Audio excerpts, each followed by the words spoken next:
Terrific Tuesday, everyone. Welcome to October the 1st, Henderson and Bailey's Homework Help. We're first trying to solve for the value of x. We have x divided by negative 10 is equal to 80. First, I'm going to go ahead and write it in my own handwriting, so that way I'm not trying to line everything up and get off a little bit. So go ahead and rewrite it in your own handwriting. Okay, our problem is we're trying to solve for this x here. Let me see. Let me get a highlighter here. We want to find out what this is.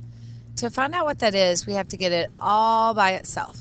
Okay, so I need to get rid of this negative 10. Or I could guess and check. I could plug in all kinds of numbers. But what's the opposite? That line right there means to divide. What's the opposite of dividing by negative 10? We're going to multiply by negative 10. And that should put it back. So if I do negative 10, do it to one side, you got to do it to the other. So it's basically undoing it. It's undoing the division in the first place. So I'm going to come over here and do it to that. The 10s go away and leave me with the x all by itself is equal to. And then we have 80 times 10. Anything times 10 is itself, and you add a 0. Now we can't forget this is a positive, this is a negative. So we have a positive and we have negatives. Well, we have multiplying with integers here. So don't forget that positive 80, negative 10 is going to leave me with a negative integer. So it's negative 800. Now to check this answer, I need to plug it into the problem. So instead of, if I'm saying that x is equal to negative 800, plug it in. Negative 800 divided by negative 10. Now the easy part here, a little step, what do these both end in here? They both end in 0, so I can get rid of them. Then I'm left with 80 divided by negative 10. Or actually, yeah, 80 divided by 1. I'm sorry, I got rid of that. 80 divided by 1. 80 divided by 1 is 80. And the reason why it's a positive is because if you follow your integer rules, you had two negatives, a negative divided by a negative, and you're left with a positive. So we get positive 80, which is the same as our original problem. So x is equal to negative 800 works perfectly. Moving on, let's go to problem 6. Jonah has $3 in his piggy bank. He starts a savings of $4 each week from his allowance, so he can buy a new bike. The graph below shows how much money he has saved based on the number of weeks he has been saving. At this rate, how many weeks will it take him to save a total of $63?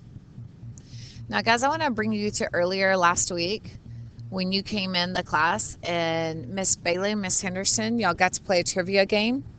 When you walked in the door, they gave you 2 real cashes. Look at the scenario up here in the corner. I want to remind you of the scenario. As Jesse walks into Mrs. Lucy's room, he receives 2 real cash.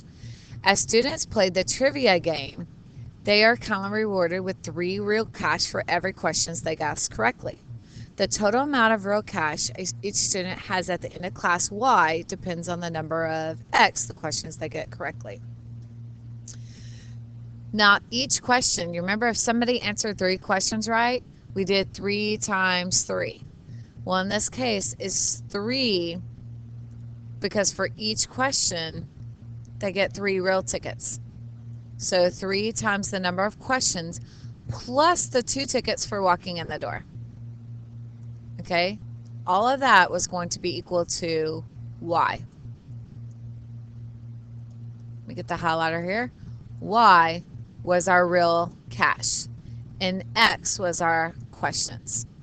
So we're going to do, let's take what we did in that game, like the M&Ms and the Lil Wayne, jog your memory here. Let's look back and apply it to this question over here.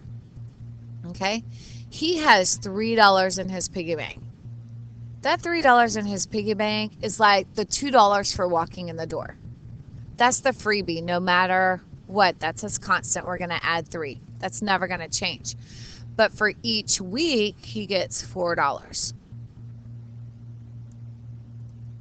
So in this case, instead of questions, we have it by week. He's getting $4 per question. In this case, it's $4 per week. So it's going to be 4 times X. And in this case, our X, this is 4 times our number of weeks, but we can't forget, no matter what, he has $3 in his piggy bank. It's kind of like getting the 2 real tickets for coming in the door. And that's going to give us our Y.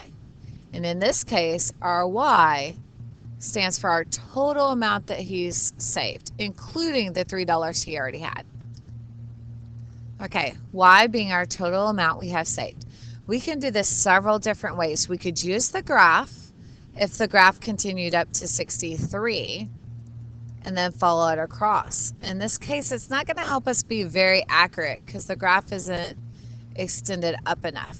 If we had it where we could extend it, then that would work. But that's not the best option in this case. Okay, we know 63 is our answer. Our 63 is our total saved. So 63, how did we get that? We got that by 4 times the number of weeks, $4 for each week, plus the $3 we started with. But just like the real cash the other day, let's take out the $3. If we can get rid of the $3 we started with, then we can try to figure out how many weeks we have left. So if we take 3 away, that leaves us with $60 saved. That $60, each one, he does $4 per week. I want to find out how many groups of 4 can fit into the 60. They are multiplying, so the opposite of multiplying is divide. So let's divide it out. 60 divided by 4. 4 goes into 6. 1, 2, bring down your 0. 4 goes into 20 5 times.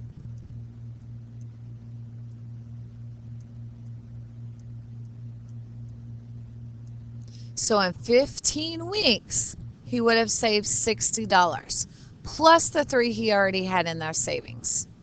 So at this rate, how many weeks will it take him? It will take him 15 weeks to save $63.